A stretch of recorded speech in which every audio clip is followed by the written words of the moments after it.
લાફાકાંડ કેસમાં ધારાસભ્ય ચૈતર વસાવા નર્મદાની ડેઢિયાપાડા કોર્ટ લાવવામાં આવ્યા। ચૈતર વસાવા પોલીસ જાપ્તા હેઠળ ડેઢિયાપાડા લાવવામાં આવ્યા, જ્યાં કોર્ટમાં આજે કેસ કમિટ થતા મુખ્ય આરોપી કોર્ટમાં હાજર કરાયા। મુખ્ય આરોપી ચૈતર વસાવા હોવાથી તેઓને હાજર રખાયા। સમગ્ર કેસ રાજપીપળામાં એડિશનલ સેશન્સ કોર્ટમાં ચાલશે।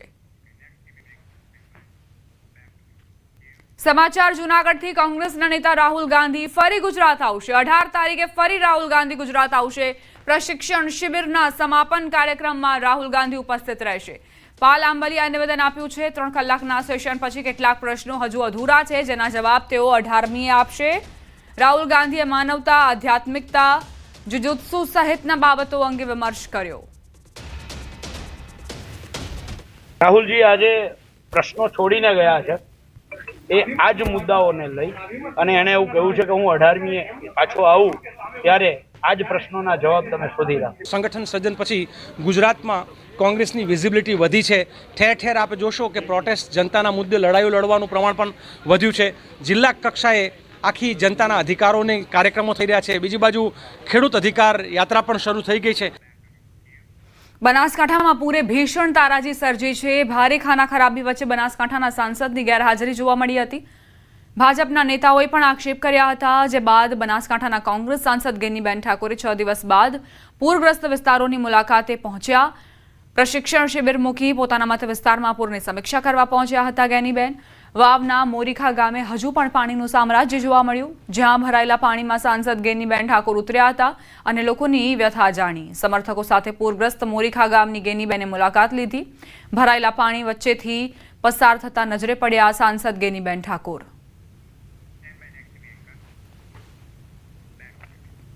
અંબાજી દાંતા વચ્ચે ત્રિશુળિયા ઘાટમાં ગમખ્વાર અકસ્માત સર્જાયો। એક સાથે 4 વાહનો અથડાયા। ત્રિશુળિયા ઘાટમાં એક સાથે 4 વાહનો ઊંધા પડ્યા। ટ્રકના એક ક્લીનરનું મોત થયું। ડ્રાઈવરને રેફર કરાયો। પોલીસ વાનમાં કોઈ પોલીસ કર્મીને ઈજા નથી પહોંચી। આ બંને ટ્રકો અંબાજીથી પાલનપુર તરફ જઈ રહ્યા હતા। પોલીસની 2 જીપો અકસ્માતની તપાસ કરવા માટે ઘટના સ્થળે પહોંચી હતી। તે સમયે અન્ય ટ્રક દ્વારા જોરદાર ટક્કર મારતા બંને પોલીસની જીપ ફંગોળાઈને ગ્રાઉન્ડમાં પડી હતી। अंबाजी पुलिस ने 112 जनरक्षक वाहन पण खाड़ा में फंगोड़ाया। 2 पुलिस गाड़ियां डैमेज हुआ है और वो दोनों ट्रक्स और 2 गाड़ियां रिकवरी के लिए प्रोसीजर चालू है। हमारा टीम एसडीएम, मैं एसडीएम हूँ और मेरा मामलतदार और दोनों पुलिस स्टेशन का कांस्टेबल्स और एसआई पीए सब लोग यहाँ हाजिर है। और इसी के लिए त्रिशूलिया घाट में अभी 1 महीने के पहले ही वो मेला की वजह से पूरा हमने आरएनबी के द्वारा काम करवाया था, फिर भी ऐसा एक्सीडेंट हुआ है। पुलिस में कर्मियों में कोई इंजर्ड થયેલું નથી, પરંતુ પેલામાં ટ્રકમાં એક વ્યક્તિનું મોત થઈ છે અને 3 ઘાયલ છે અને એને વધુ તપાસ છે સિવિલ હોસ્પિટલમાં।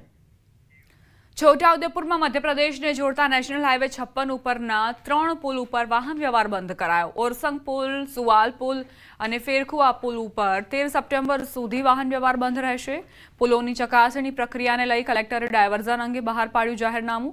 છોટાઉદેપુર અલીરાજપુર જતા આવતા ભારે વાહનો વાયા કવાંટ થઈને જઈ શકશે, જ્યારે 4 વ્હીલ વાહનો વાયા વનાર, અંત્રોલી, દેવહાટ, ફેરખુઆ થઈને અવરજવર કરી શકશે। 60 વર્ષ કરતા જૂના પુલ હોવાથી સલામતી અર્થે ચકાસણી કરવામાં આવશે। ઓરસંગ બ્રિજ ઉપર તંત્ર દ્વારા ચકાસણી કરાઈ। આ તરફ સાંસદે જાહેરનામાનું પાલન કર્યું। સાંસદ જશુભાઈ રાઠવાએ ચાલીને આ બ્રિજ પસાર કર્યો। બ્રિજની ચકાસણીને લઈ વાહનો માટે આ બ્રિજ બંધ કરાયો છે। રંગપુર નાકા બ્રિજ બંધ હોવાથી સામેપાર સુરખેડા ગામ પંચાયત ઘરના લોકાર્પણ કાર્યક્રમમાં સાંસદ પદયાત્રા કરીને ગયા।